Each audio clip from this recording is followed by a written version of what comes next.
Radhe Radhe friends, welcome to my YouTube channel Praveen study blog. आज इस video में हम डिस्कस करने वाले एनडीए 1 2025 का 100% सिलेबस डिस्कशन। कोई चीज़ की भी तैयारी करने से पहले सब चीज़ का सिलेबस जानना जरूरी होता है। ये एनडीए 2025 जो है ये अप्रैल अटेम्प्ट में रहेगा। अप्रैल अटेम्प्ट फुल सिलेबस प्लानिंग जो है, ये वीडियो थोड़ा सा लंबा चलेगा, इसलिए पेशेंस बना के रखें। इस वीडियो के अलावा आपको कोई दूसरा वीडियो देखने की ज़रूरत नहीं होगा। एनडीए मतलब होता है नेशनल डिफेंस एकेडमी। एनडीए यानी national defence academy. National defence academy में 3 जॉब होता है, जैसे एयरफोर्स, नेवी, आर्मी। एयरफोर्स यानी वायुसेना, नेवी यानी नौसेना, आर्मी यानी थल सेना। एग्जाम पैटर्न इसका रिटेन होता है, एसएसबी होता है। पहले रिटेन की बात करते हैं। रिटेन में होता है मैथ, जो कि 300 मार्क्स का होता है, जिसका एग्जाम 2.5 घंटा का होता है। उसके बाद होता है जीटी, जिसका जनरल एबिलिटी टेस्ट कहा जाता है। ये भी 2.5 घंटा का होता है, लेकिन इसका मार्क्स 600 मार्क्स का होता है, टोटल यानी 900 मार्क्स का होता है। फिर एसएसबी 5 दिन का होता है, जब रिटर्न कंप्लीट होने के बाद एसएसबी का होता है। जीटी का फुल फॉर्म होता है general ability test. General ability test में टोटल ज्योग्राफी के अंदर world geography, Indian geography, English, history, polity, current affair, physics, chemistry, biology, इतना सब्जेक्ट पढ़ा जाता है। यानी जो फिर से देख लीजिए, geography, world geography, Indian geography, English, history, polity, current affairs, physics, chemistry, biology.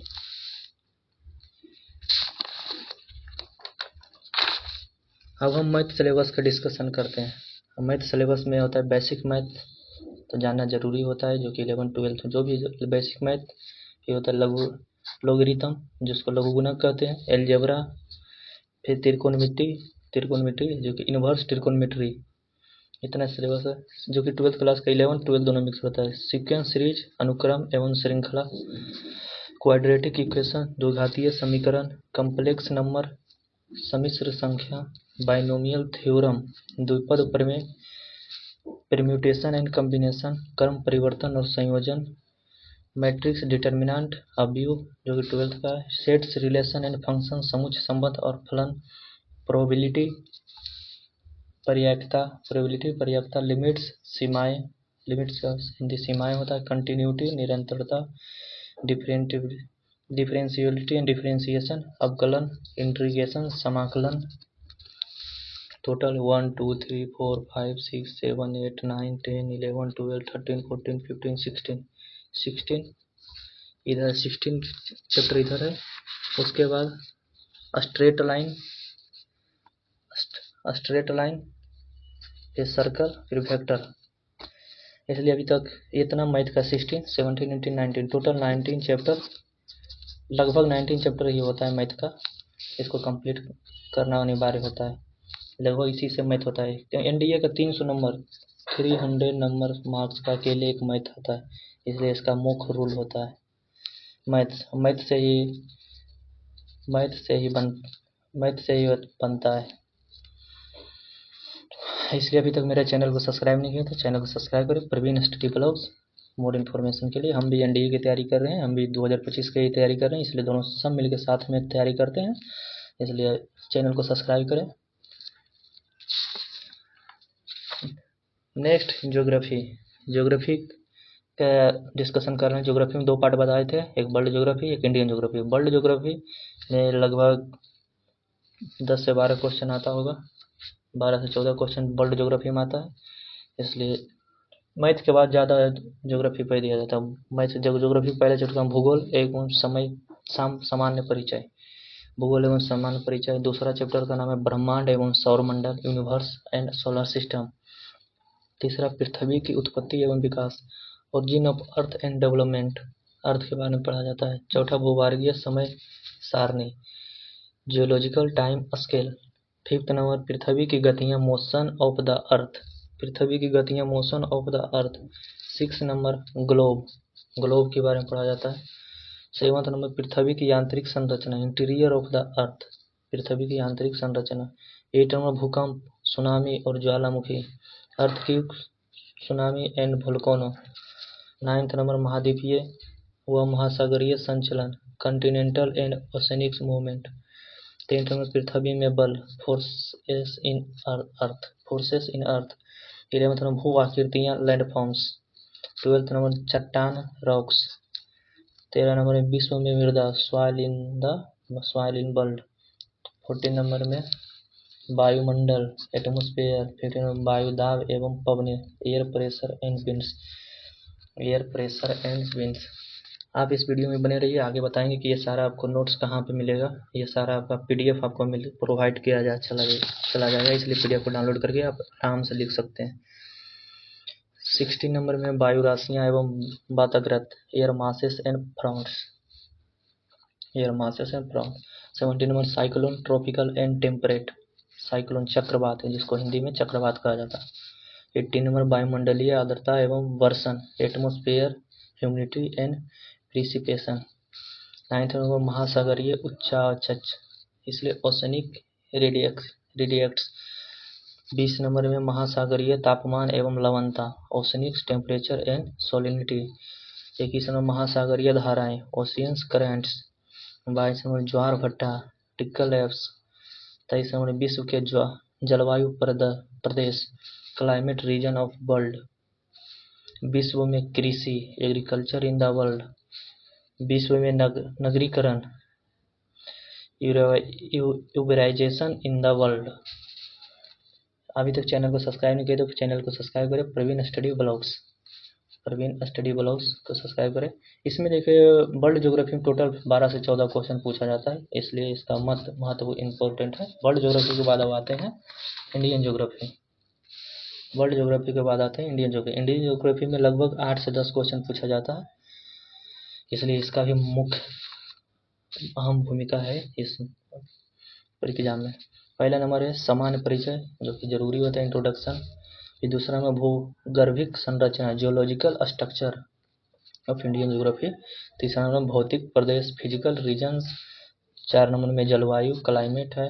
5 number में मुद्राएं यानी सॉइल्स के मिट्टी के बारे में पढ़ा जाता है। 6 नंबर में वन फॉरेस्ट के बारे में पढ़ा जाता है। 7 नंबर में वन्य जीव विल्ड लाइफ के बारे में पढ़ा जाता है। अपवाह तंत्र डार्जिंग सिस्टम अपवाह तंत्र के बारे में पढ़ा जाता है। 9th नंबर परिवहन ट्रांसपोर्ट परिवहन के बारे में पढ़ा जाता है।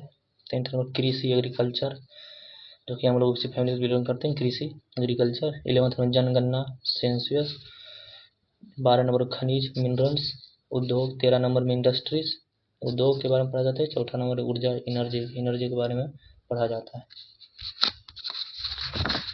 इंडियन ज्योग्राफी में टोटल 14 चैप्टर और वर्ल्ड ज्योग्राफी में टोटल 25 चैप्टर। इतना ज्योग्राफी का सिलेबस है।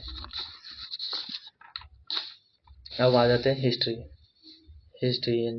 मैथ हो गया कंप्लीट, ज्योग्राफी हो गया कंप्लीट। ज्योग्राफी में 2 वर्ल्ड ज्योग्राफी इंडियन ज्योग्राफी के बाद अब आते हैं हिस्ट्री को 3 पार्ट में डिवाइड किया गया है। एंशिएंट हिस्ट्री, मेडिवल हिस्ट्री और मॉडर्न हिस्ट्री। एंशिएंट प्राचीन, मध्यकालीन, आधुनिक। अब एंशिएंट हिस्ट्री का सिलेबस देख लेते हैं। एंशिएंट हिस्ट्री प्राचीन इतिहास, प्री हिस्टोरिक पीरियड प्रागैतिक इतिहास काल। फिर दूसरा इंडस वैली सिविलाइजेशन सिंधु घाटी सभ्यता। तीसरा नंबर वैदिक पीरियोडिक वैदिक काल। फिर चौथा नंबर महाजनपद पीरियड्स महाजनपद काल। 5वां नंबर में फ्रोजियन अटैक विदेशी आक्रमण। चौथा नंबर बुद्धिज्म बौद्ध धर्म के बारे में। 6ठा नंबर है जैनिज्म देश जैन धर्म। 7वां नंबर मौर्य डायनेसिटी मौर्य वंश। पोस्ट मौर्य पीरियड्स मध्योत्तर काल मौर्य काल जो है उसी के बारे में। गुप्ता पीरियड गुप्त काल। पोस्ट गुप्ता काल गुप्तोत्तर काल। संगम पीरियड संगम काल। प्री मेडिएवल हिस्ट्री पूर्व मध्य काल। प्री एंशिएंट हिस्ट्री खत्म हो गया। अब एंशिएंट हिस्ट्री के बाद आते हैं मेडिएवल हिस्ट्री, जो कि मध्यकालीन काल है। मेडिएवल हिस्ट्री में 2 भाग में बांटा गया है। दिल्ली सल्तनत के बारे में पढ़ा गया, जिसमें आता है दिल्ली सल्तनत के अंदर आता है सलेब डायनेसिटी गुलाम वंश, खिलजी डायनेसिटी वंश, तुगलक डायनेसिटी तुगलक वंश, सैयद डायनेसिटी सैयद वंश, लोधी डायनेसिटी लोधी वंश। इतना होता है दिल्ली सल्तनत के अंदर आता है। फिर दूसरा आता है मुगल डायनेसिटी मुगल वंश के अंदर आता है बाबर के बारे में, हुमायूं, शेर शाह सूरी के बारे में, अकबर के बारे में, जहांगीर, शाहजहां, औरंगजेब और उत्तर मुगल इतना मुगल डेंसिटी के बारे में पढ़ा जाता है, जो कि बाबर, हुमायूं, शेरशाह सूरी, अकबर, जहांगीर, शाहजहां, औरंगजेब, उत्तर मुगल। उसके बाद प्रैक्टिस कर सकते हैं। और अभी तक मेरे चैनल को सब्सक्राइब नहीं किया तो प्रवीण स्टडी ब्लॉग को सब्सक्राइब कीजिए, सपोर्ट कीजिए। और हाँ, अगर जो आपका किसी दोस्त एनडीए की तैयारी कर रहा है तो उसको ये जरूर भेजिएगा। एनडीए की तैयारी से पहले उसका सिलेबस के बारे में जानना बहुत ज़रूरी होता है। अब आ जाते हैं मॉडर्न हिस्ट्री। एशियंट हिस्ट्री हो गया, मिडिवल हिस्ट्री हो गया, अब मॉडर्न हिस्ट्री। मॉडर्न हिस्ट्री के अंदर आ जाता है यूरोपियन अराइवल, यूरोपियन आगमन, फिर ब्रिटिश एक्सप्लेनेशन, ब्रिटिश विस्तार, ब्रिटिश जो आया था, लैंड रेवेन्यू सिस्टम, भू राजस्व व्यवस्था, रिवोल्ट ऑफ 1857 का विद्रोह, आफ्टर रिवोल्ट ऑफ 1857 का विद्रोह के बाद इंडियन नेशनल कांग्रेस, भारतीय राष्ट्रीय कांग्रेस के बारे में पढ़ा जाता है।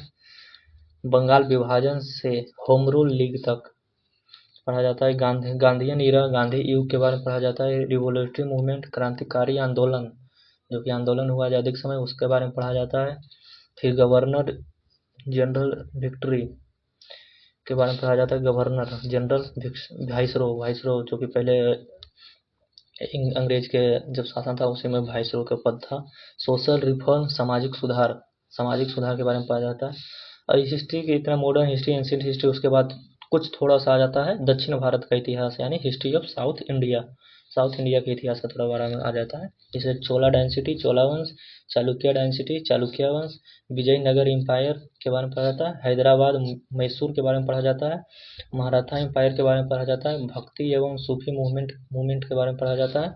Miscellaneous topic of history, Rajput वंश के बारे में पढ़ा जाता है। इतना अब हो गया हिस्ट्री खत्म। अब 3 सब्जेक्ट का खत्म हो चुका है। मैथ का कंप्लीट हो चुका है, हिस्ट्री कंप्लीट हो चुका है, मैथ हिस्ट्री कंप्लीट हो चुका है, ज्योग्राफी का टोटल कंप्लीट हो गया। अब सिलेबस आ जाते हैं पॉलिटी सिलेबस आता है। पहला होता है टाइप ऑफ गवर्नमेंट, सरकार के प्रकार के बारे में पढ़ा जाता है। सबसे अच्छा सब्जेक्ट पॉलिटी को कहा जाता है। टाइप ऑफ गवर्नमेंट, सरकार के प्रकार को पढ़ा जाता है। दूसरा गवर्नेंस सिस्टम, शासन प्रणाली के बारे में पढ़ा जाता है। तीसरा constitutional development of India, Bharat का संवैधानिक विकास के बारे में पढ़ा जाता है। चौथा number making of Indian constitution, भारतीय संविधान का निर्माण के बारे में पढ़ा जाता है। 5वां number sources of Indian constitution, भारतीय संविधान के स्रोत के बारे में पढ़ा जाता है। 6 नंबर में पार्ट ऑफ इंडियन कॉन्स्टिट्यूशन, भारतीय संविधान के भाग को पढ़ा जाता है। 7वां नंबर में शेड्यूल ऑफ आवर कॉन्स्टिट्यूशन, हमारे संविधान की अनुसूची को पढ़ा जाता है।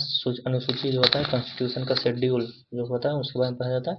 8 नंबर प्रीएम्बल, प्रस्तावना, जो कि पहला पेज में रहता है। प्रीएम्बल, प्रस्तावना क्या है संविधान का, वो उसके बारे में पढ़ा जाता है। 9 नंबर यूनियन एंड टेरिटरी, संघ एवं इसके राज्य क्षेत्र के बारे में पढ़ा जाता है। सिटीजनशिप, नागरिकता, जो नागरिकता हम लोग को मिला है उसका नागरिकता के बारे में पढ़ा जाता है। फंडामेंटल राइट, हमारे क्या क्या अधिकार है, मूल अधिकार है, उसके बारे में पढ़ा जाता है। रिकॉग्नाइजेशन ऑफ स्टेट, राज्य का पुनर्गठन, राज्य का कैसे निर्माण हुआ उसके बारे में पढ़ा जाता है। फिर डीपीएसपी राज्य के नीति आयोग के बारे में पढ़ा जाता है। फंडामेंटल ड्यूटी, मूल कर्तव्य, जब सब फंडामेंटल राइट मिला था उसी समय मूल कर्तव्य के बारे में नहीं दिया, तो मूल कर्तव्य बाद में जोड़ा गया था, इसे फंडामेंटल ड्यूटीज। फिर प्रेसिडेंट, राष्ट्रपति के बारे में पढ़ा जाता है। फिर वाइस प्रेसिडेंट, उपराष्ट्रपति के बारे में पढ़ा जाता है। काउंसिल ऑफ मिनिस्टर, मंत्री परिषद के बारे में पढ़ा जाता है। Attorney general of India, Bharat का महान्यायवादी के बारे में पढ़ा जाता है। पार्लियामेंट, संसद के बारे में पढ़ा जाता है। सुप्रीम कोर्ट, सर्वोच्च न्यायालय, सुप्रीम कोर्ट जो कि भारत का सर्वोच्च न्यायालय है, सुप्रीम कोर्ट, उसका क्या क्या है सब कुछ पढ़ा जाता है। CAG, competition advocate general of India, Bharat का महालेखा नियंत्रक एवं परीक्षक। गवर्नर यानी राज्यपाल, जो कि हर स्टेट का राज्यपाल होता है, उसके बारे में पढ़ा जाता है। स्टेट काउंसिल ऑफ मिनिस्टर, राज्य मंत्री परिषद। 24 नंबर में स्टेट लेजिस्लेचर, राज्य विधानमंडल, जो कि विधानसभा होता है, विधानमंडल के बारे में पढ़ा जाता है। हाई कोर्ट, उच्च न्यायालय के बारे में पढ़ा जाता है। सेंटर स्टेट रिलेशन, केंद्र राज्य संबंध, केंद्र और राज्य के साथ जो संबंध है, यानी सेंटर और स्टेट के जो रिलेशन उसके बारे में पढ़ा जाता है। कॉन्स्टिट्यूशनल बॉडी, संवैधानिक निकाय के बारे में पढ़ा जाता है। नॉन कॉन्स्टिट्यूशनल बॉडी, गैर संवैधानिक निकाय।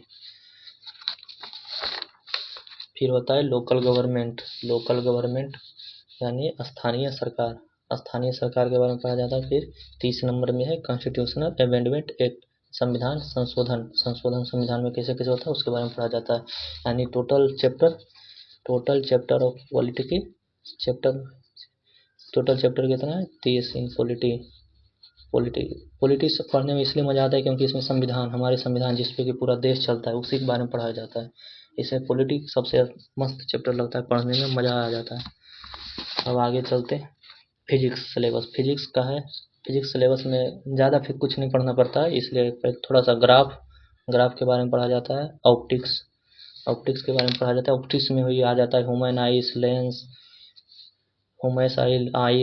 इसके बारे में पढ़ा जाता है ऑप्टिक्स में। ऑप्टिक्स के बाद आता है मोशन इन स्ट्रेट लाइन, सीधी रेखा में गति, लॉ ऑफ मोशन, गति का नियम, वर्क पावर एंड एनर्जी, कार्य शक्ति एवं ऊर्जा के बारे में पढ़ा जाता है। प्रोजेक्टाइल मोशन, प्रक्षेप्य गति के बारे में पढ़ा जाता है। सिंपल हार्मोनिक मोशन, सरल आवर्त गति के बारे में पढ़ा जाता है। ग्रेविटेशन, गुरुत्वाकर्षण के बारे में पढ़ा जाता है। हीट में उष्मा के बारे में, हीट चैप्टर जो है उसके बाद थर्मोडायनेमिक्स, उष्मागतिकी के बारे में पढ़ा जाता है। फ्लूइड में मैकेनिक, द्रव यांत्रिक के बारे में पढ़ा जाता है। साउंड पढ़ा जाता है। इलेक्ट्रिक करंट पढ़ा जाता है। Magnetic effect of current. Physics complete हो चुका है। अब आ जाता है केमिस्ट्री में तो ज़्यादा कुछ नहीं, केमिस्ट्री से ज़्यादा फिजिक्स पर ध्यान देना चाहिए, इसलिए केमिस्ट्री में कुछ नहीं। Physical and chemical chemistry most important जो चैप्टर था उसी का नाम लेकर आए थे केवल, physical and most chemical exchange. फिर एसिड्स बेस एंड साल्ट, फिर pollution and level, periodic table और मेटल एंड नॉन मेटल। इतना ही पढ़ देने से काम चल जाएगा केमिस्ट्री में। अब हो गया केमिस्ट्री कंप्लीट, फिजिक्स कंप्लीट। अब आ जाते हैं बायोलॉजी सिलेबस है। बायोलॉजी है सिलेबस। इंट्रोडक्शन इसका पढ़ा जाता है। Difference between living and non living, फिर सेल बायोलॉजी, कोशिका विज्ञान, फिर डीएनए एंड आरएनए के बारे में पढ़ा जाता है। फिर वह टिश्यू, ऊतक के बारे में पढ़ा जाता है। स्केलेटल सिस्टम, कंकाल तंत्र के बारे में पढ़ा जाता है। Food nutrition, vitamin and balance diet, disease यानी रोग के बारे में पढ़ा जाता है। ब्लड सर्कुलेटरी सिस्टम, खून के बारे में पढ़ा, ब्लड सर्कुलेटरी खून कैसे चलता है उसका सिस्टम के बारे में। रिस्पायरेटरी सिस्टम के बारे में पढ़ा जाता है। एक्सक्रीटरी सिस्टम के बारे में पढ़ा जाता है। नर्वस सिस्टम, नस के बारे में जो पढ़ा जाता है। Endocrine system, reproductive system, reproductive health, taxonomy and 5 kingdoms classification, फिर बोटनी में आ जाता है प्लांट किंगडम, फिर जेनेटिक पढ़ा जाता है। फिर इवोल्यूशन। इतना चैप्टर ही हो गया, टोटल चैप्टर कंप्लीट हो गया। एनडीए का सिलेबस का टोटल चैप्टर कंप्लीट हो गया। पहले तो मैथ का कंप्लीट करा ही दिए, मैथ, उसके बाद हो गया जियोग्राफी का कंप्लीट कराए थे, फिर हो गया हिस्ट्री का कंप्लीट करवाए थे। हिस्ट्री के बाद हो गया था पॉलिटिक्स कंप्लीट कराए थे। फिर हो गया फिजिक्स हो गया, फिर हो गया केमिस्ट्री हो गया, फिर हो गया बायो हो गया। अब बचा है जीके, जनरल एबिलिटी टेस्ट, यानी जीके जनरल नॉलेज जो होता है 6 मंथ का लिया जाता है। 6 मंथ जनरल नॉलेज पढ़ा जाता है। एग्जाम जैसे अप्रैल का अटेम्प्ट है, अप्रैल अटेम्प्ट का तैयारी कर रहे हैं तो अप्रैल अटेम्प्ट से 6 मंथ पहले का जनरल नॉलेज लिया जाता है, इसलिए इसका कोई सिलेबस नहीं होता है। 6 मंथ पहले का जो मुख्य घटना घटी है उसका लिया जाता है, यानी इसलिए न्यूज़पेपर अप्रैल अटेम्प्ट से 6 महीना पहले का न्यूज़पेपर लिया जाता है। उस न्यूज़पेपर में जो मेन टॉपिक होता है उसके लिए। अब इसका PDF हमें डिस्क्रिप्शन में डाल देंगे, PDF इसका डिस्क्रिप्शन में डाल देंगे, आप यहाँ से डाउनलोड कर लीजिएगा और वहाँ टोटल लिख लीजिएगा। PDF इसके डिस्क्रिप्शन में डाल देंगे, टोटल डाउनलोड करके लिख लीजिएगा। और हाँ, चैनल को जरूर सब्सक्राइब करिए। अगर वीडियो से कुछ लाभ मिला हो तो अगर आपका कोई दोस्त, कोई बंधु, कोई वो सखा मित्र जो भी हो वो तैयारी करता है उसको वीडियो जरूर भेजिएगा। Thank you for giving your best of time, कीमती समय देने के लिए धन्यवाद। Thank you, welcome back, Radhe Radhe, जय हिंद।